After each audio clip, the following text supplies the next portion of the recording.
Ya teman, balik lagi sama saya dan di sini saya merakit PC lagi. PC yang dimana agak over ya, di 20 jutaan dengan papat yang rekomen. Ya dimana hampir sama seperti rakitan di video 1 minggu yang lalu, tapi ada berbeda dari segi komponennya. Sebagai contoh dari segi casing, CPU cooler, fan, dan juga power supply. Intinya seperti itu. Dan di sini saya menggunakan Ryzen 5 9000 series dan juga RTX 4060. Dan apakah ini worth it atau tidak performanya untuk gaming di 2K? Bisa dibilang ini lancar jaya. Tapi yang utama saya merakit PC menggunakan casing terbaru dari Asus. Ini adalah Asus seri TUF Gaming GT502 Horizon ya. Dan tampilannya sangat cakep sekali seperti contoh yang ada di sini, berwarna full putih semua kecuali dari segi GPU-nya karena memang gak ada putih di sini. Intinya seperti itu.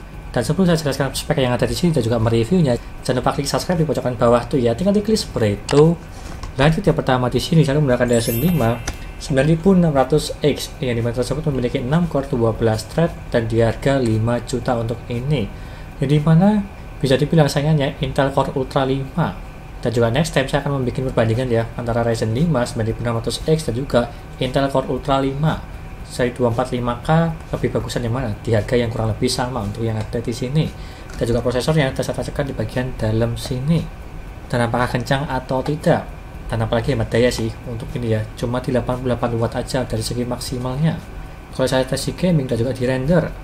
Dan selanjutnya saya tuh menggunakan motherboard dari Asus ROG Strix X870 Gaming WiFi. Ini yang serinya A ya, kalau yang ada di pasaran cuma dijual serinya F, tapi mungkin ini belum masuk atau OTW masuk lah untuk serinya ini X870 yang di harga 8 jutaan ya. Emang go over sih.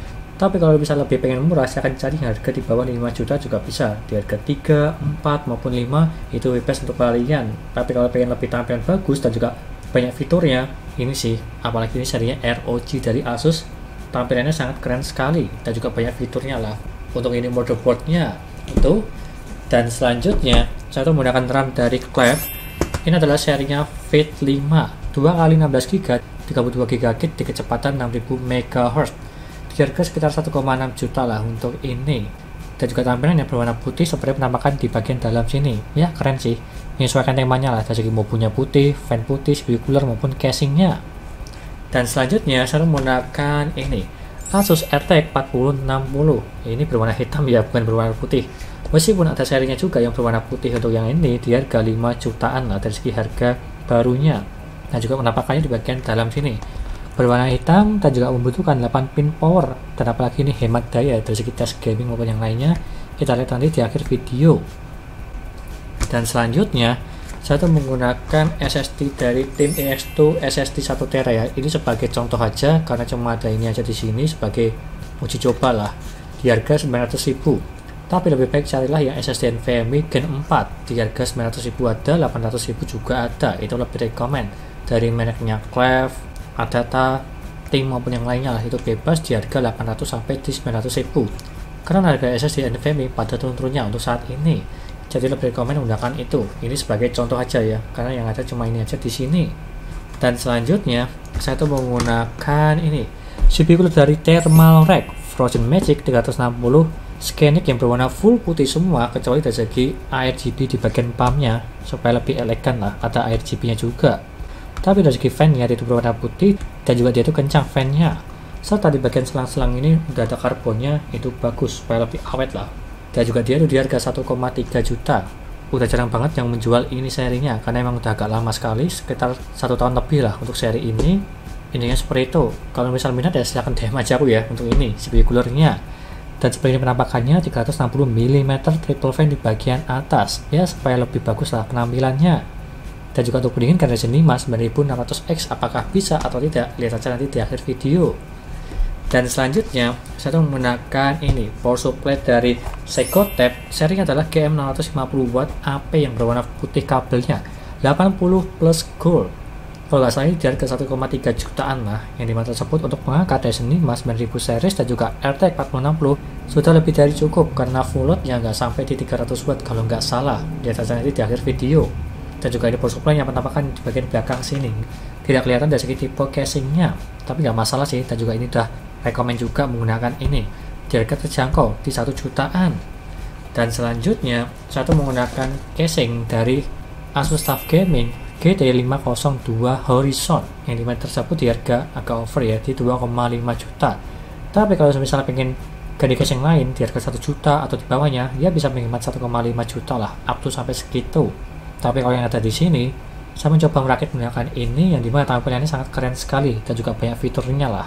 Ada harga, ada kualitas, dan juga banyak supportnya sih. Di bagian samping support fan, atas fan, bawah fan, belakang fan, maupun di bagian belakang maupun juga support fan-nya juga, meskipun nggak saya pasang sih, tapi nggak masalah untuk itu. Dan juga di bagian depan ada logo RGB TUF Gaming, dan juga ada support Type-C untuk casing ini. Dan yang terakhir saya menambahkan fan ada 5, bukan 5 sih, ada 4 ya.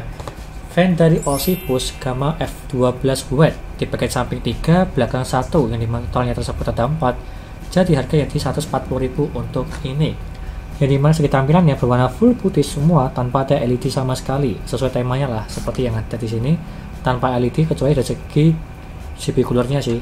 Ya nggak masalah sih untuk itu, bisa diatur warnanya, bisa dimatikan ataupun bisa diganti berwarna putih supaya menyesuaikan. Dan sirkulasi udaranya udah cukup lah. Di bagian samping 3, belakang 1, di bagian atas juga mengeluarkan udara dari water coolingnya. Kurang lebihnya seperti itu, dan semua part-partnya dan saya sebutkan satu persatu apakah ini worth it atau tidak. Di harga 26 jutaan ya, sama seperti di perakiran minggu lalu. Tapi kalau memang lebih rekomen, silahkan menggunakan part-part yang biasa. Kalau pengen memangkas dari segi komponen yang bukan utama, kalau yang utama kan prosesor, GPU maupun RAM dan juga power supply. Kalau pengen dipangkas, silahkan pangkas saja dari segi GPU cooler bisa, casing bisa, mubu bisa, supaya harganya di bawah 20 juta. Intinya seperti itu, nggak usah berlama-lama. Lanjut ke reviewnya dulu, yuk.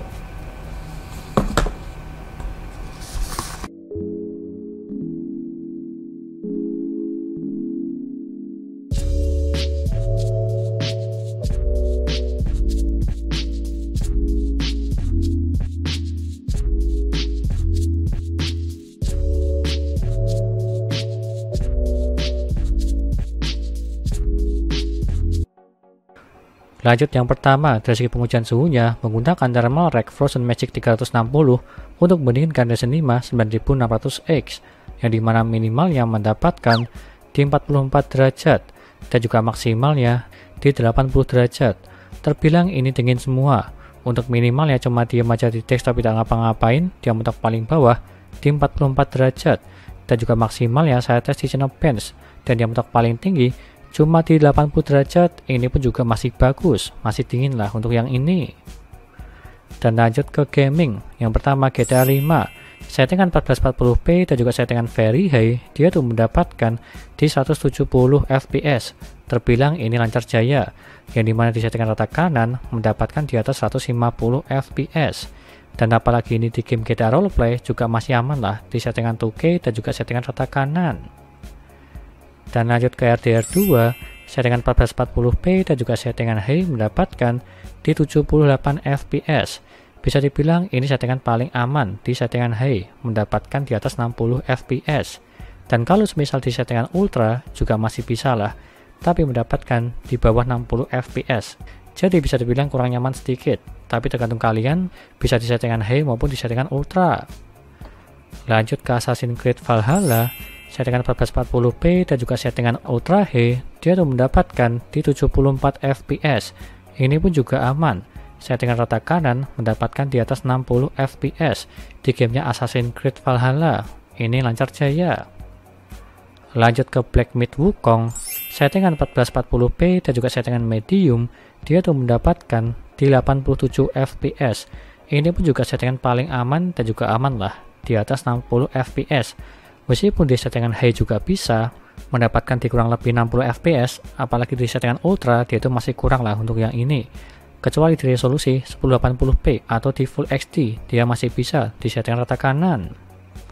Dan lanjut ke Tom Clancy Rainbow Six Siege, settingan 1440p dan juga settingan ultra, dia tuh mendapatkan di 234 fps. Ini pun juga lancar jaya, yang dimana di settingan rata kanan dan juga gamenya ini ringan, jadi ya wajar sih mendapatkan di atas 200 fps. Kalau misal di game Valorant juga masih aman lah, kurang lebih sama seperti ini ataupun lebih tinggi di 300an fps.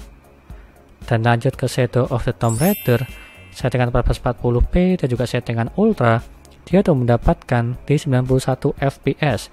Ini pun juga lancar jaya, Settingan rata kanan mendapatkan hampir di 100 fps. Di gamenya Shadow of the Tomb Raider agak ringan sedikit lah untuk yang ini, berbeda seperti di game sebelumnya.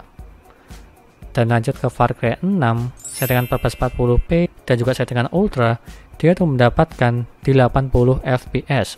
Ini pun juga aman. Settingan rata kanan mendapatkan di atas 60 fps. Jadi ya lancar jaya lah untuk yang ini di gamenya Far Cry 6. Lanjut ke Blender Project BMW, yang dimana dia tuh mendapatkan di 21 detik menggunakan Ryzen 5 9600X dan juga RTX 4060 menggunakan CUDA core-nya. Lanjut ke dayanya.